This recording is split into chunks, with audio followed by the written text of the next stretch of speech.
قرآن کا دیکھنا بھی ثواب ہے، قرآن کا دیکھنا بھی ثواب ہے۔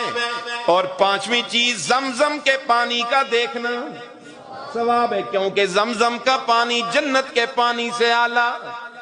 اللہ کے محبوب کا معراج کی رات شک کے صدر ہوا، سینہ چیرا گیا، پھاڑا گیا، دل نکال کے جس تشت اور تھال میں رکھا، وہ تشت اور تھال تو جنت سے لائے گی، لیکن جس پانی سے سینہ دھویا وہ پانی جنت سے نہیں، وہ زمزم کا پانی استعمال ہوا۔ اس لیے جنت زمزم کا پانی بولو جنت کے پانی سے بھی اعلیٰ۔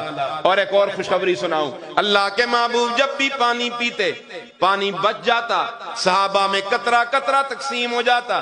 ایک دن پانی بچا، اللہ کے محبوب نے اپنا لعاب دہن اس میں ڈالا، فرمایا میرے صحابہ آج تم نے نہیں پینا، جاؤ زمزم کے کنویں میں ڈال دو، تم تو پی لیتے ہو، میری باقی امت کا کیا بنے گا؟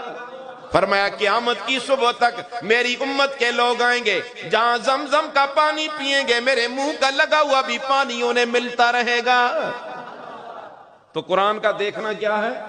ثواب ہے۔ قرآن پڑھو گے انشاءاللہ۔ وہ نبیوں میں رحمت لقب پانے والا، مراد غریبوں کی برلانے والا، مصیبت میں غیروں کے کام آنے والا، وہ اپنے پرائی کا غم کھانے والا، خطا کار سے درگزر کرنے والا، بداندیش کے دل میں گھر کرنے والا، مفاسد کو زیر و زبر کرنے والا۔